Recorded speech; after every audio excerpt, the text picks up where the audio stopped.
Pernahkah teman-teman merasa hidup terlihat sempurna di luar, tapi hati terasa kosong? Karir menanjak, bisnis lancar, keluarga harmonis, media sosial penuh senyum. Orang lain mengira hidup kita sempurna, tapi saat sendiri, ada kekosongan yang tak bisa dijelaskan.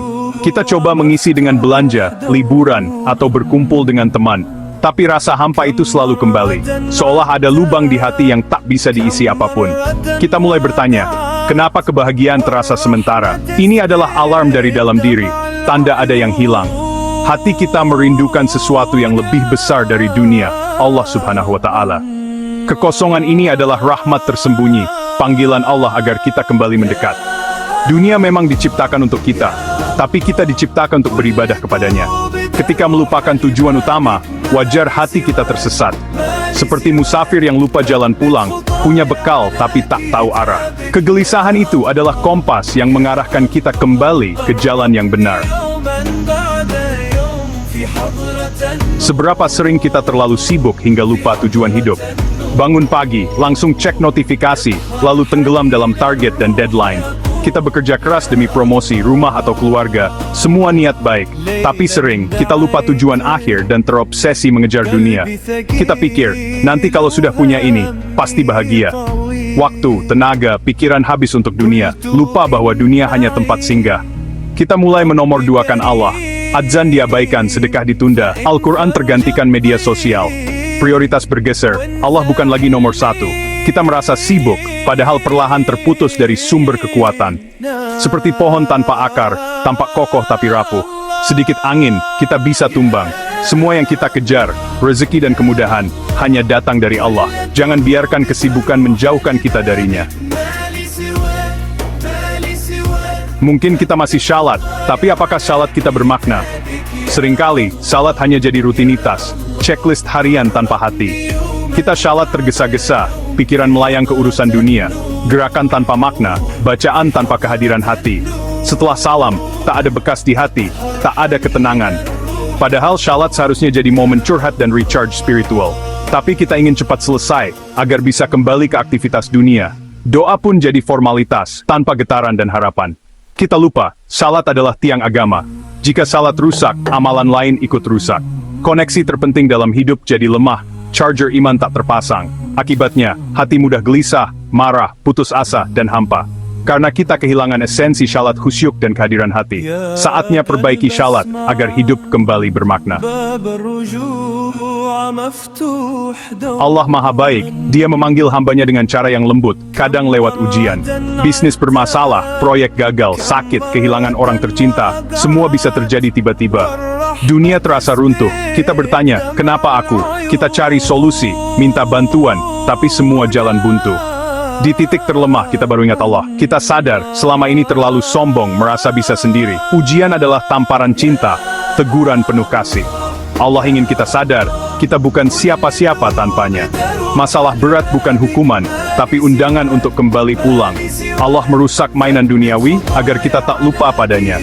Dia ingin kita merasakan nikmat sejati dekat dengannya. Ujian membersihkan hati dari ketergantungan selain Allah. Dia ingin kita kembali bersandar hanya padanya. Ujian itu pahit, tapi buahnya manis bagi yang mau memahami.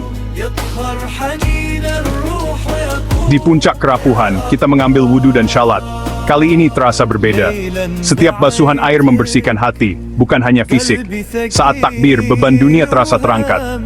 Kita fokus, ingin bicara dengan Allah. Saat sujud, keajaiban terjadi, posisi terendah, tapi paling dekat dengan Allah.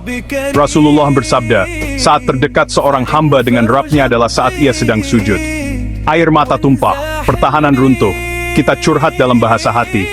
Kita akui kelemahan, dosa, dan tumpahkan semua rasa takut. Sujud terasa lama, damai, dan menenangkan. Beban berat seolah diangkat, kita merasa didengar, tak lagi sendirian. Inilah sujud yang sesungguhnya, melibatkan hati, bukan hanya badan. Setelah salat, hati terasa lega, masalah belum selesai tapi hati tenang.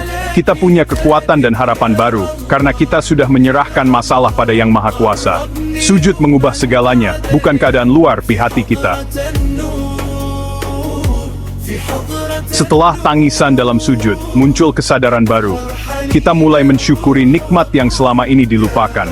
Mata, kaki, napas, semua anugerah Allah yang sering kita abaikan. Ujian membuka mata akan nikmat tak terhitung. Kita sadar, kesuksesan bukan murni hasil usaha, tapi pemberian Allah. Kesadaran ini membuat kita merasa kecil di hadapannya, tapi hati jadi besar dan lapang. Kita tak lagi menanggung beban sendirian, karena Allah selalu bersama. Dulu cari ketenangan di dunia, kini tahu hanya Allah sumber ketenangan. Hanya dengan mengingat Allah, hati menjadi tenteram. Kedekatan dengan Allah jadi kebutuhan, bukan sekadar kewajiban. Masalah kini jadi kesempatan mendekat, menghapus dosa, menaikkan derajat. Kita lebih sabar dan bersyukur, hidup lebih seimbang. Hati tak mudah goyah karena tertambat pada keyakinan kepada Allah. Kesadaran setelah sujud membuka pintu taubat, kembali ke jalan Allah. Taubat bukan hanya untuk pendosa besar, tapi untuk semua. Setiap hari kita lalai, maka kita butuh terus bertaubat. Rasulullah SAW, manusia paling mulia, bertaubat 100 kali sehari. Taubat sejati menyesal dari hati, berhenti dari dosa, bertekad tak mengulang. Jika dosa terkait hak orang lain, kembalikan hak atau minta maaf. Taubat adalah proses transformasi, dari buruk jadi baik, dari jauh jadi dekat. Jangan pikir dosa terlalu besar untuk diampuni. Setan ingin kita putus asa, padahal rahmat Allah jauh lebih besar. Ampunannya seluas langit dan bumi. Selama mau kembali, Allah pasti menyambut. Taubat adalah bukti cinta Allah, kesempatan memulai lembaran baru. Jangan sia-siakan kesempatan ini. Mungkin ada yang bertanya, apakah saya masih pantas diampuni? Dengarkan firman Allah, janganlah kamu berputus asa dari rahmat Allah. Sesungguhnya Allah mengampuni dosa-dosa semuanya. Allah memanggil dengan kasih, hai hamba-hambaku, bahkan pada yang melampaui batas. Allah melarang putus asa, janjinya semua dosa diampuni jika bertaubat sungguh-sungguh. Pintu ampunan selalu terbuka, siang dan malam. Pintu taubat hanya tertutup saat nyawa di kerongkongan atau matahari terbit dari barat. Selama itu belum terjadi, kesempatan masih ada. Tak peduli seberapa kelam masa lalu, selama napas masih berhembus, Allah beri waktu untuk kembali. Jangan tunda, jangan tunggu besok, kita tak tahu masih punya waktu atau tidak. Kisah pembunuh 100 nyawa yang diampuni adalah bukti nyata. Allah melihat kesungguhan kita untuk berubah, bukan masa lalu. Segeralah kembali, Allah menunggu dengan tangan terbuka. Jangan sia-siakan kesempatan yang masih ada. Kembalilah sekarang, sebelum terlambat. Seringkali kita menunda taubat, menunggu jadi orang baik dulu. Ini logika terbalik. Bagaimana bisa jadi baik tanpa mendekat pada sumber kebaikan?